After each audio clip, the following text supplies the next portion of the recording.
baru kaya. Nanti kita difitnah itu hasil nyupang ke Gunung Kawi, hasil nyupang ke Gunung Kemukus. Dia itu ke Nyi Blorong. Assalamualaikum warahmatullahi wabarakatuh. Teman-teman dimanapun kalian berada, apapun keadaan kalian saat ini yang sedang mungkin sakit, mudah-mudahan tidak ada. Pokoknya semuanya insya Allah sehat walafiat, sehat jasmani dan rohani. Matur nuwun, terima kasih karena sudah mau mampir ke channel saya, channel Amruladul, channelnya Kang Ito. Matur nuwun sekali lagi. Teman-teman semua yang pengusaha yang kemarin masih kerebin larat, yang kemarin itu masih dihina-hina orang, yang kemarin masih dianjing-anjingkan orang, yang kemarin masih dibabi-babikan orang, ini saran saya. Apa sarannya? Jangan balas dendam. Ngapa teman-teman jangan balas dendam? Ini balas dendam itu ya dalam agama juga tidak baik. Itu perbuatan dosa.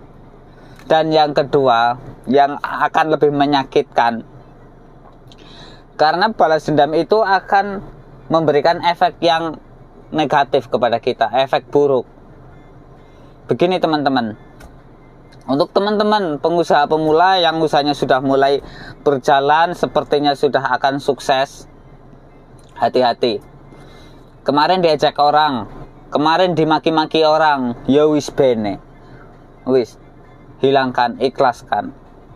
Karena apa? Begitu kita balas dendam, kita menampakkan sisi negatif kita kepada orang yang sudah menghina kita, mengejek kita. Istilahnya itu kita itu mengeluarkan sisi sisi jahat kita. Itu akan berakibat fatal teman-teman. Jadi orang kadang-kadang ini ya teman-teman, orang yang menghina kita, orang yang mengejek kita itu kebanyakan mereka itu tidak merasa salah. Mereka anggap itu biasa saja. Mereka anggap itu hanyalah guyonan semata.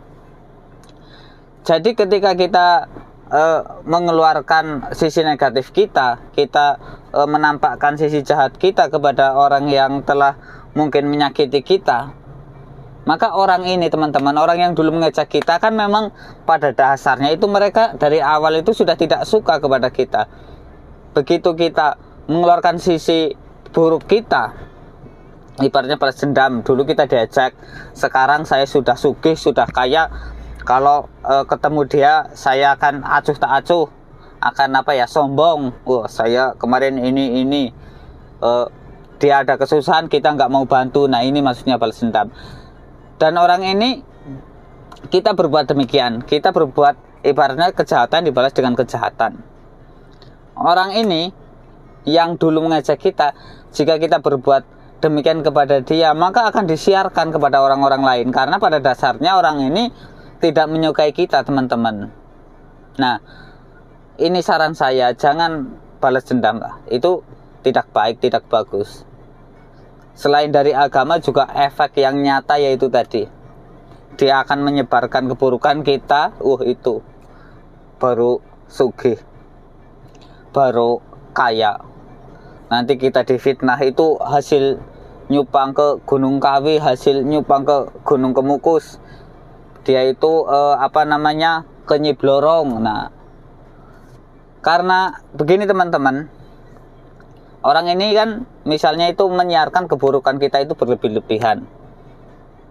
Itu akan menyebabkan orang itu percaya. Karena begini teman-teman, Adolf Hitler ya, orang yang di Jerman dulu lah, itu terkenal dengan kekejamannya.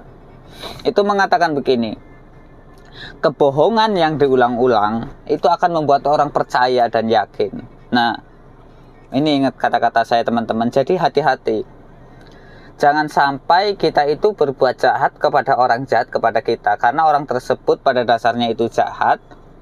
Nah, jika kita jahat kepada dia, maka dia akan menyiarkan kepada orang lain, disiarkan di musola-musola. orang ini Kang itu sombong, jahat, mudah-mudahan cepat bangkrut. Nah, kalau satu orang yang nyumpain bangkrut, 2 orang bangkrut misalnya nyumpain, oke, 3 orang masih oke. Tapi 4-5 orang sampai 10 orang, ratusan orang nyumpain kita, tidak suka kepada kita, istilahnya dalam hati mereka mendoakan mudah-mudahan orang seperti itu bangkrut. Karena kita tertuduh sebagai orang yang sombong, sebagai orang yang tidak tahu diri, tidak tahu terima kasih katanya. Ya itulah, orang-orang seperti itu kan hanya menyebar kebencian. Maka dari itu teman-teman jangan pernah balas dendam. Apalagi ini biasanya untuk pengusaha pemula ya. Ya orang-orang seperti saya lah istilahnya itu, biasanya itu sudah usahanya mulai berkembang, kayaknya sudah mulai maju, itu perasaannya itu sombong. Kapan ya aku bisa mbuktek namarin wong kae sing ngece-ngece inyong, sing jen nistak na inyong, sing nganggap inyong kayak belatung istilahnya. Nah itu teman-teman, jadi jangan sampai kita punya sifat seperti itu, karena fatal sekali teman-teman. Karena satu kita menampakkan kejahatan, misalnya bukan kejahatan lah istilahnya ya, itu tadi setimpal lah istilahnya. Dulu dia ngecek kita, itu kita sangat sakit hati, tapi begitu kita mulai usahanya maju, kita ingin istilahnya itu membalikan keadaan, ingin mengecek dia, itu jangan teman-teman. Jadilah orang yang berhati nurani. Inilah kebanyakan, makanya itu banyak teman-teman, bukan 1, 2, 3 orang. Para pemula usaha itu kebanyakan itu putus di tengah jalan. Itu banyak sekali teman-teman. Karena itu efek dulu dia waktu melarat bin kere itu diecek-ecek terus. Begitu dia naik, dia ingin cepat-cepat membuktikan, dan akhirnya dia yaitu tadi balas dendam. Balas dendam itu dalam artian itu dalam perlakuan. Dia diperlakukan orang dulu itu diecek-ecek, dihina-hina, dia sekarang sudah menjadi pemula usaha yang lumayan berhasil, dia juga mengecek-ecek orang yang mengecek dia. Nah, jadi begini, kalau dikaitkan dengan agama, kita diecek orang, kita dihina orang, lalu kita menghina balik, mengecek balik. Lalu apa bedanya dia sama kita? Kan nggak ada bedanya teman-teman. Kita kan sama seperti dia. Mau disamakan sama orang yang seperti itu? Ya pasti nggak mau kan teman-teman. Ya maka dari itu, mulai sekarang lah, tatalah hatimu, tata pikiranmu, supaya berbuat sesuatu itu sesuai dengan logika dan hati nurani. Itu teman-teman kuncinya. Mungkin sedikit saja ya video singkat ini ya, karena otak saya juga mungkin sudah kelebihan kapasitas, jadinya mungkin videonya cukup dulu di sini. Nanti bisa dilanjut lah dengan video-video berikutnya yang mudah-mudahan lebih amburadul lagi dari ini. Terima kasih matur nuwun yang sudah menyaksikan. Yang belum subscribe, monggo subscribe teman-teman, saya mohon. Like video saya, komen-komen di bawah. Siapa tahu ada masalah di sini kita selesaikan, semoga menjadi lebih parah lagi. Enggak begitu. Terima kasih. Wassalamualaikum warahmatullahi wabarakatuh. Yeah.